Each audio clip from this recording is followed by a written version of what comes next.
interesting thing about WhatsApp is, in comparison to almost any other channel, it's got incredible interaction characteristics. So what do I mean?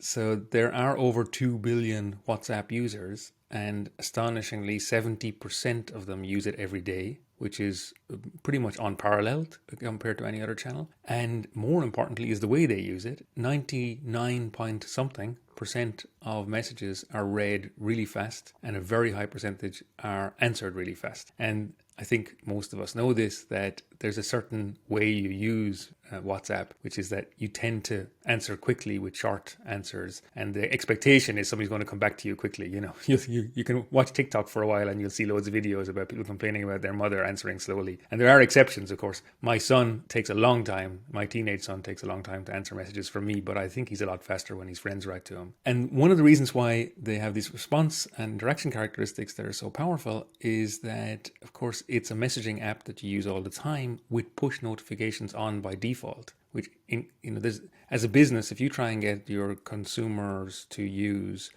your app, the chances that they're going to turn on notifications and leave them on and actually use your app or use your in-app chat or whatever you offer is pretty low, right? Because they don't need it in between interacting with you as a business. They don't need it for everything else, whereas they're actually interacting with their friends and their family and doing their day-to-day stuff on WhatsApp.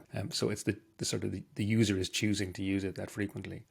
And this makes it an ideal means to reach out to people for business reasons. It also makes it ideal for customer service. So, like my son, when he's engaging with his friends, he wants to engage with them. And so when you want to get something done as a consumer, you're very likely to respond well to the business dealing with you on WhatsApp. It's the app that you're using anyway. You don't have to switch to a new user interface, right? So it's just there, you have it, and it's very, very convenient.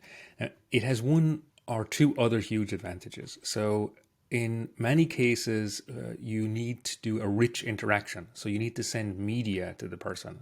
Let's take a really simple example. If you want to update the mobile phone contract or your utility regular payment or something like that, then that requires a contract change. So as a business, you need to send the contract to the customer. And in most business areas in most countries in Europe and the USA as well, you need to provide the contract, and the person needs to have the option of receiving the terms and conditions and saying yes or no. And usually in the past, and still now in many contact centers, you do this by calling the person up and reading out the contract bits on the phone and asking them to confirm, for example, which is obviously very awkward and doesn't fulfill the law actually anymore in many countries.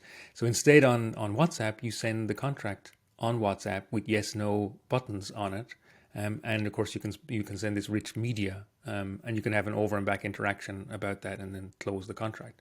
So for the business, it's a very rich channel that you can use. Doing the same thing on SMS means you have to send an SMS link. The person has to follow that link and go to a website essentially on the phone, or download an app or whatever it might be, which is a very long process to be putting someone through if you're just trying to close a small change to their mobile contract, which they are ready to do, right? Why would you build in barriers? It doesn't make sense for the business. It doesn't make sense for the consumer.